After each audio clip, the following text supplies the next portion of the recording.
Throughout history, royals around the globe have used crowns as a symbol of status. Depending on the cultural values and wealth of a community, each crown is unique. The wearing of such headgear has always been a strong symbol of power and wealth dating back to our earliest records of civilization. Maybe the idea was to simply to make the wearer the tallest in the village or to stand out as the chief. Who knows? Whatever the reason, a crown is a sought-after piece, and indirectly these have been the cause of quite a few spats over the years.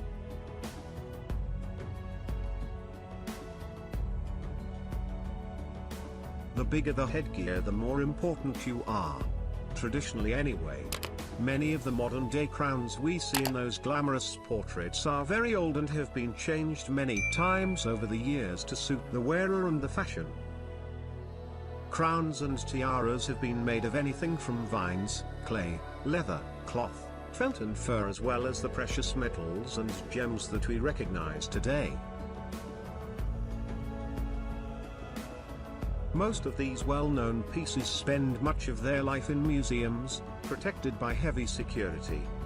The custodian of these pretties doesn't even get to pop them on from time to time to prance around in front of the mirror. So, let's indulge ourselves with this marvelous crown jewels and their history to humankind. 10th on our list is the Corona Ferrea, or in English, the Iron Crown of Lombardy.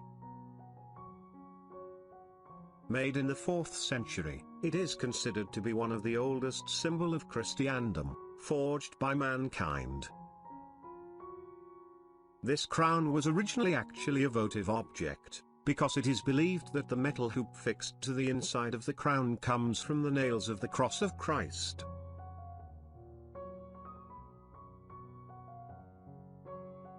The outer circlet of the crown is made of 6 segments of beaten gold, partly enameled, joined together by hinges. It is set with 22 gemstones that stand out in relief, in the form of crosses and flowers. The crown was certainly in use for the coronation of the kings of Italy by the 14th century, and presumably since at least the 11th. However, according to a more recent study, the crown in its current state is the result of 2 different works made between the 4th to 5th and the 9th century.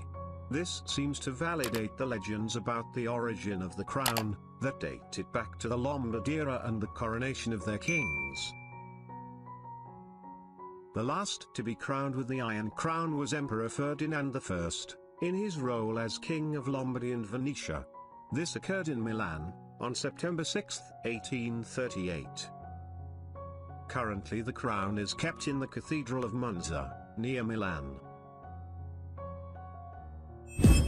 9th on our list is the Crown of the Andes. This is the only crown in the list that is not made for mankind. It is far more divine. It was for the Virgin Mary, the Immaculate Conception of Popayan, Colombia. It took 6 years to complete, with 25 goldsmith, 5.3 pounds of pure 20-carat gold, and 1,500 carats of vibrant green Colombian emeralds. Finish in 1599. It was only used during special occasions. In 1650 the crown was stolen by the English pirates, only to lose it in a street fight 3 days after. And in 1812 the crown was found and returned to Popayan by Libertador Simon Bolivar. Currently, the crown is on display at the New York Metropolitan Museum of Arts. Created through the virtuosity of the Spanish colonial artists, the crown serves as a vivid expression of the cultural values and aspirations of the community within which it was made and used.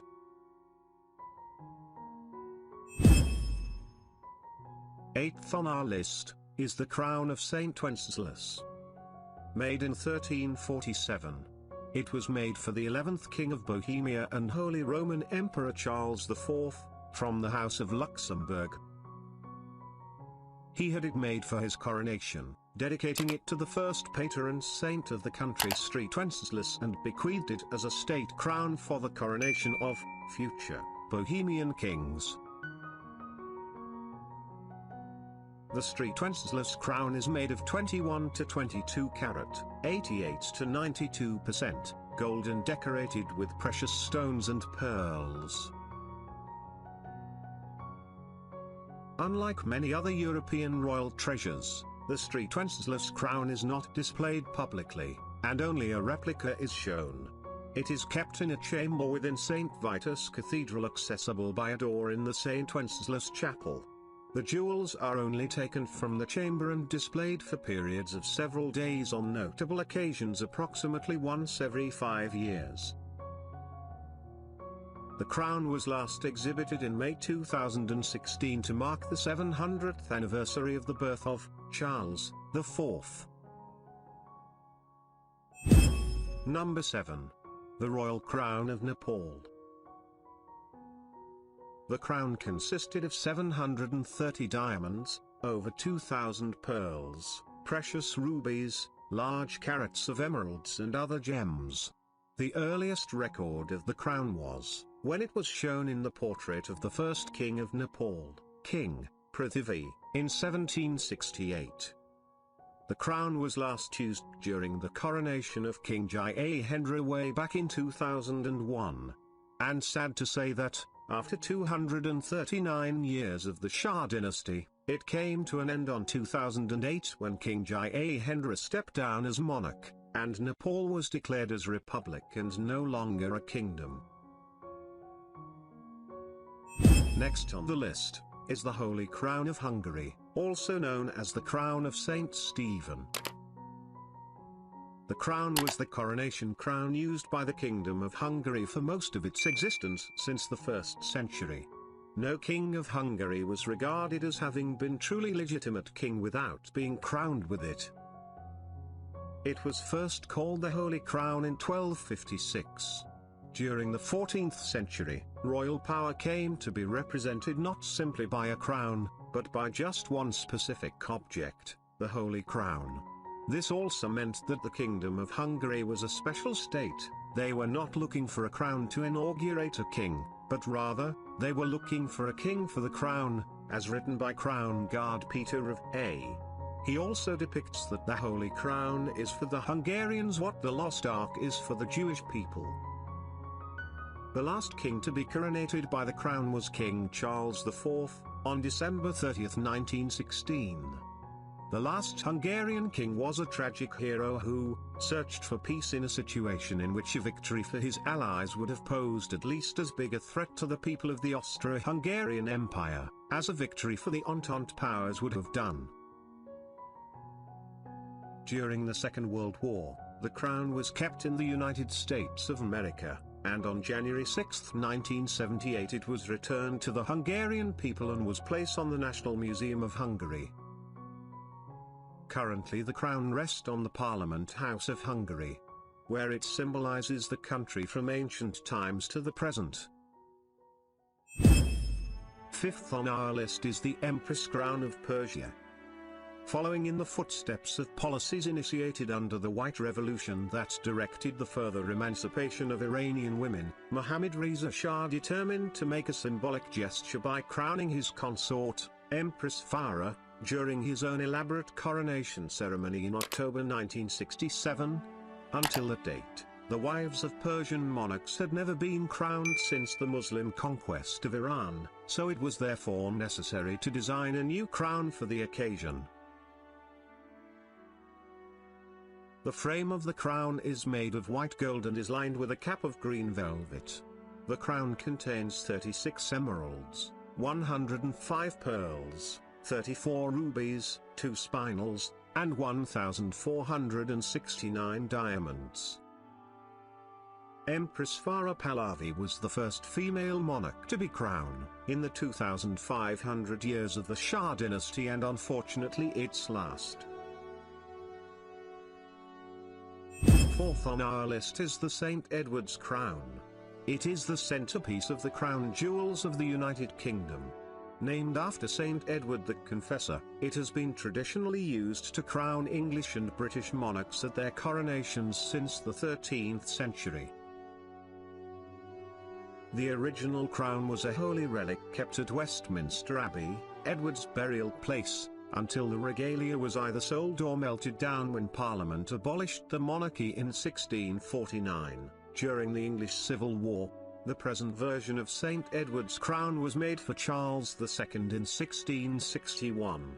It is solid gold and is decorated with 444 precious and semi-precious stones.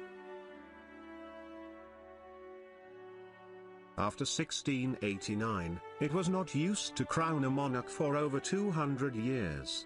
In 1911, the tradition was revived by George V, and all subsequent monarchs have been crowned using St. Edward's crown, and the last one who used it was Queen Elizabeth II, the current monarch of the United Kingdom since 1953.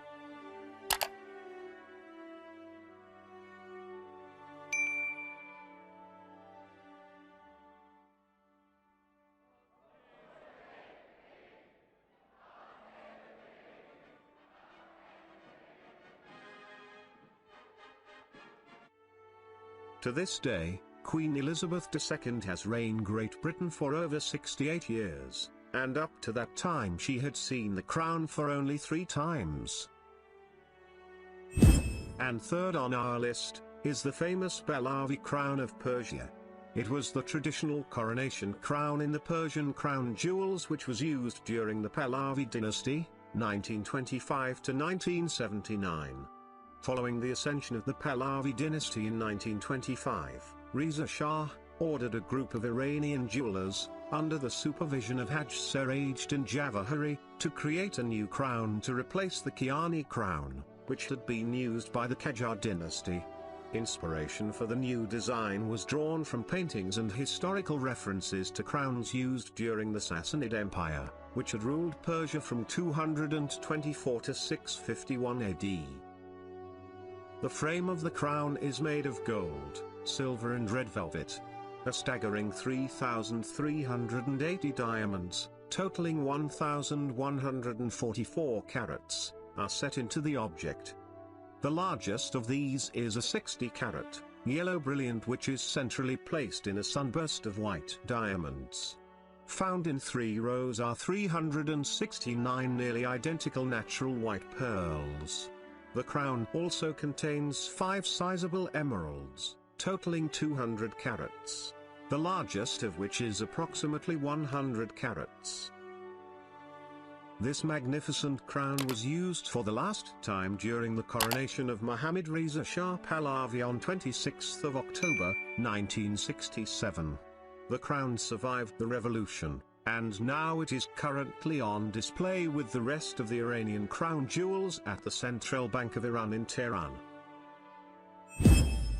Second on our list is the Grand Imperial Crown of Russia. The crown was used by the monarchs of Russia from 1762 until the Russian monarchy's abolition in 1917. The Great Imperial Crown was first used in a coronation by Catherine the Great. The beautiful crown reflects Porzy's skilled workmanship. It is adorned with 4,936 diamonds arranged in splendid patterns across the entire surface of the crown. Bordering the edges of the mitre are a number of fine, large white pearls. The crown is also decorated with one of the 7 historic stones of the Russian diamond collection, a large precious red spinel weighing 398.72 carats, 79 grams, which was brought to Russia by Nicholas Porphyry, the Russian envoy to China from 1675 to 1678. It is believed to be the 2nd largest spinel in the world. And it was last worn at the coronation of Nicholas II. It was displayed prominently next to Nicholas II, on a cushion at the state opening of the Russian Duma inside the Winter Palace in St. Petersburg in 1906. It survived the 1917 revolution and is currently on display in Moscow at the Kremlin Armory's State Diamond Fund. And first on our list is the Imperial State Crown. It is one of the crown jewels of the United Kingdom and symbolizes the sovereignty of the monarchy. It has existed in various forms since the 15th century.